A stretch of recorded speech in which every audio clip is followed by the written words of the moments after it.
Welcome to my channel Bagish education. Bagish sir উচ্চ মাধ্যমিক স্কুলের বাংলার শিক্ষক। আজকে উচ্চ মাধ্যমিক পরীক্ষার সাথে তোমাদের একাদশ শ্রেণীর যে পরীক্ষা কয়েক ঘন্টা বাদী হতে চলেছে। তোমাদের পরীক্ষার যে প্রশ্ন স্কুল থেকে হবে, স্কুলের স্যাররাই ম্যাডামরাই কোশ্চেন করবে, নিশ্চয়ই স্কুল থেকে কিছু বলে দিয়েছে। আর যদি বলে নাও থাকে, তোমরা যেভাবে পরীক্ষা প্রস্তুতি শেষ মুহূর্তে দেখে যাবে।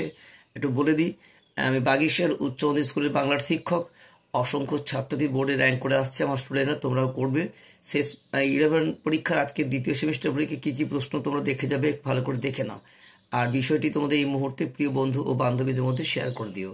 তোমাদের দেখো গল্প আছে দুটো, 5 নম্বরে।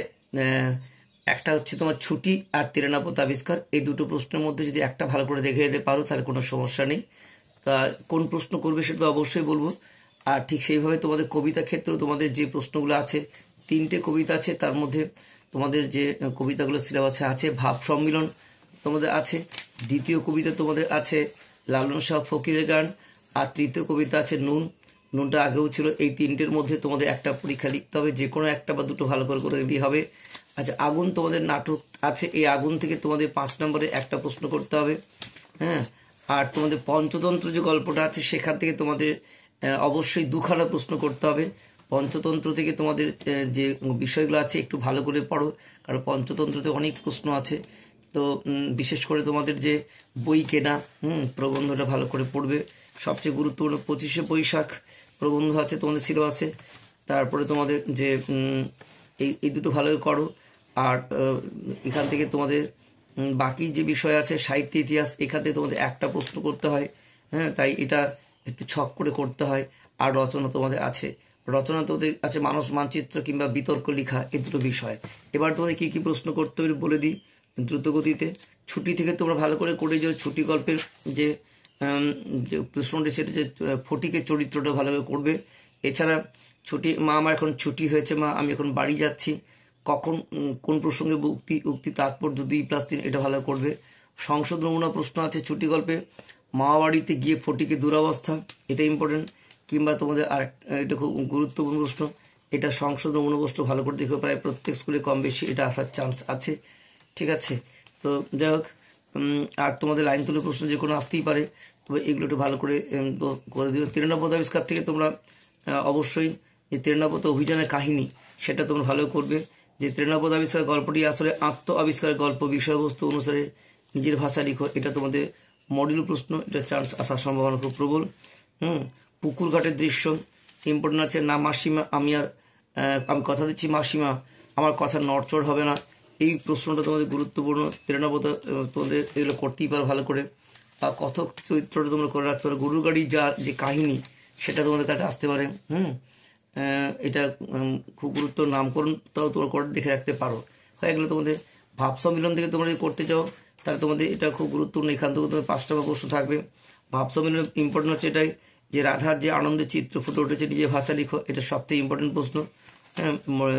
এছাড়া তোমাদের লাইন তুলে প্রশ্ন আসতে পারে, যেমন ধরো কি কহবরে সখী আনন্দ ওর, চিরদিন মাধব মন্দির মোর, এই লাইনটি তুলে প্রশ্ন। কি ভাব সম্মেলন বলতে কি বোঝো, বৈষ্ণব সাহিত্যের আলোকে এর তাৎপর্য, এটা ভালো করে যাবে তোমাদের কাছে, ইম্পর্টেন্ট আছে। কিংবা লাইন তুলে প্রশ্ন, ভনয়ে বিদ্যাপতি শূন্য বড় নারী, সুজনক দুঃখ দিবস 2-4, এই লাইন তুলে প্রশ্ন আসতে পারে। লালন শাহ ফকিরের গান থেকে তোমরা ভালো করে পড়ো যে লালন শাহ ফকিরের গান কবিতার মূল বিষয়বস্তু ভালো করে রাখো, ইম্পর্টেন্ট আছে, এখানে আসতে পারে এটা। তারপর লাইন তুলে প্রশ্ন আসতে পারে, যেমন ধরো মানুষ ছেড়ে খেপারে তুই মূল হারাবি, দেখে যেতে পারো। লাইন তুলে যে কোনো প্রশ্ন আসতে পারো তোমরা, কিন্তু মূল বিষয়বস্তু লিখে তোমরা যে কোনো প্রশ্ন করতে পারবে। নুন থেকে তোমরা যে বিষয়টি আছে সেটি তোমাদের অবশ্যই তোমাদের ইম্পর্টেন্ট আছে। এখান থেকে তোমাদের আমরা তো অল্প খুশি, বা আমাদের শুকনো ভাতে লবণের ব্যবস্থা হোক, এটা তোমরা ভালো করবো, এটা ইম্পর্টেন্ট আছে। এটা আগে সিলেবাসও ছিল 11-এ। এবং লাইন তুলে প্রশ্ন আসতে পারে, যেমন টান্দি গন্দিকাতে, এগুলো ভালো করে রাখবে। তারপরে আগুন তোমাদের নাটক, এই আগুন থেকে তোমাদের একটি প্রশ্ন করতে হয়। আগুন থেকে তোমরা ভালো করে করবে। বিশেষ করে এখানে হরে কৃষ্ণ মনোরমার যে কথোপকথন ভালো করে রাখবে। এছাড়া যে রক্ষক সেই ভক্ষক, এটা ইম্পর্টেন্ট আছে তোমাদের কাছে, ভালো করে পড়বে। আগুন থেকে যে লাইন তুলে প্রশ্ন আসতে পারে। তবে আগুন থেকে তোমাদের বেশি করে রাখবে, কারণ এখান থেকে লাইন তুলে প্রশ্ন আসতে হয় বেশি করে। তো আগুন থেকে তোমাদের লিখতে হয় কিন্তু একটি প্রশ্ন। তাই যাই হোক, তোমাদের মূল বিষয়বস্তু জানা থাকলে সব উত্তরই তোমরা কিন্তু করতে পারবে। তো যাই হোক, এবার তোমরা আসছি পরবর্তী বিষয়, সেটা হচ্ছে যে পঞ্চতন্ত্র। পঞ্চতন্ত্র বেশি করবে এই কারণে যে এখান থেকে কিন্তু দুখানা প্রশ্ন তোমাদের করতে হয়। বিশেষ করে মার্ক টোয়েনের লাইব্রেরির যে বিশেষত্ব, আদ্রেজিদি কিভাবে তার লেখক বন্ধু শিক্ষা দিয়েছিলেন, এটা কিন্তু ইম্পর্টেন্ট আছে, ভালো করে পড়ে যাও। হ্যাঁ, মার্ক টোয়েনের এই প্রশ্নটা খুব গুরুত্বপূর্ণ। আজব স্বর কলকাতা থেকেও তোমাদের যে লেখকের ফরাসি বইয়ের দোকান থেকে লেখকের মনে কিরূপ ভাবের উদয় হয় এবং দোকানের ভেতর ঢুকে কিরূপ অভিজ্ঞতা হয়, এটা কিন্তু গুরুত্বপূর্ণ প্রশ্ন, ভালো করে দেখে যাও। তারপরে তোমাদের হচ্ছে যে 25শে বৈশাখ যে আছে, সেখানে রবীন্দ্রনাথের গান খুব ইম্পর্টেন্ট।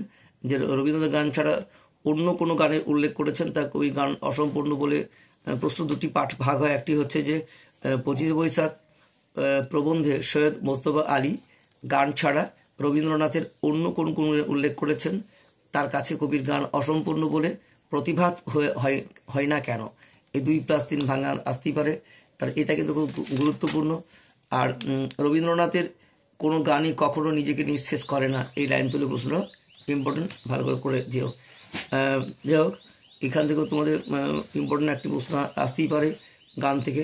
তারপর তোমাদের আড্ডা আছে, এই আড্ডা থেকে তোমরা যে বিষয়গুলো গুরুত্বপূর্ণ তার মধ্যে বলে দেখো যে বিশেষ করে যে সিগারেটের জন্য তামাক জন্মায় 3 দেশে, এই লাইন তুলে প্রশ্ন। হ্যাঁ, বা বাড়ি আড্ডায়, এইটা খুব ইম্পর্টেন্ট, ভালো করবে। বাড়ির আড্ডার মেলে না, এই উক্তির কারণ, এবার লেখক কাদের আড্ডা দিতেন, ইম্পর্টেন্ট আছে। আচ্ছা, এবার তোমাদের যে বিষয় আছে সেটা হচ্ছে তোমাদের আধুনিক সাহিত্য, বা এখান থেকে তোমাদের ফোর্ট উইলিয়াম কলেজের অবদান করতে পারো, খুব ইম্পর্টেন্ট। গদ্য চর্চায় ফোর্ট উইলিয়াম কলেজ বিরাট ইম্পর্টেন্ট, একটা ছক ধরে করো, কারণ এখানে একটা প্রশ্ন করতে সিলেবাস বহুত বেশি করার দরকার নেই। তোমাদের গদ্য থেকে তোমরা এটা ভালো করো, হয় ফোর্ট উইলিয়াম আর না রামমোহন কি প্রবন্ধে প্রমথ চৌধুরী। হ্যাঁ, কবিতার মধ্যে ঈশ্বরগুপ্ত খুব ইম্পর্টেন্ট আছে, মাইকেল মধুসূদন ইম্পর্টেন্ট আছে, নাটক থেকে নীলদর্পণ নাটক, হ্যাঁ কি মাইকেল মধুসূদন ইম্পর্টেন্ট আছে। হ্যাঁ, গদ্যের ক্ষেত্রে বিদ্যাসাগর দেখে যাবে। বাংলা কাব্যের ক্ষেত্রে জীবন দাস ইম্পর্টেন্ট আছে, খুব গুরুত্বপূর্ণ। তোমরা রবীন্দ্রনাথ ইম্পর্টেন্ট আছে বাংলা কাব্যে, এটা দেখে যাবে। নাটকের ক্ষেত্রে তো অবশ্যই উপন্যাসে শরৎচন্দ্র চট্টোপাধ্যায় খুব গুরুত্বপূর্ণ, এটা দেখে যাও। হ্যাঁ, যে কোনো একটা ছক ধরে করো, তাহলে তোমরা কিন্তু কমন পাবে। এবং লোকসাহিত্য থেকে অবশ্যই করবে, লোকসাহিত্য থেকে তোমাদের খুব গুরুত্বপূর্ণ যে ছড়া, গান, প্রবচন, এগুলো তোমাদের কিন্তু আসতে পারে।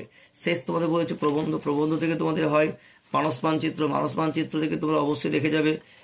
তোমাদের বিশ্ব উষ্ণায়নটা ইম্পর্টেন্ট আছে, ভালো করে যাবে।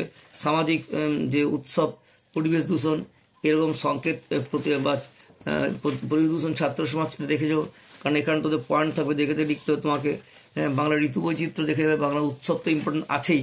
হ্যাঁ, আর যদি বিতর্ক করো তাহলে পরীক্ষায় প্রাপ্ত নম্বর সাফল্যের মাপকাঠি নয়, কি জীবিকার আদর্শ স্থান বিদেশ, এরকম প্রশ্ন তোমাদের আসতেই পারে। তো যাই হোক, তোমাদের প্রত্যেকের পরীক্ষা ভালো হোক, তোমাদের প্রত্যেকের সাফল্য কামনা করছি। একাদশ শ্রেণীর 2য় সেমিস্টার বিষয় এমন কিছু বিষয় নয়, তোমরা ভালো করে একটু চোখ বুলি নাও এবং প্রত্যেকের পরীক্ষা শুভ কামনা করছি। দেখা হচ্ছে তোমাদের আবার পরবর্তী নতুন ক্লাসে, ক্লাস 12-এ, অর্থাৎ 3rd সেমিস্টারে। তাই আজকে 2nd সেমিস্টার তোমাদের সাফল্য কামনা করছি, সকলকে শুভেচ্ছা নিও এবং প্রিয় বন্ধু ও বান্ধবীদের বেশি বেশি করে এটি শেয়ার করে দাও। Best of luck.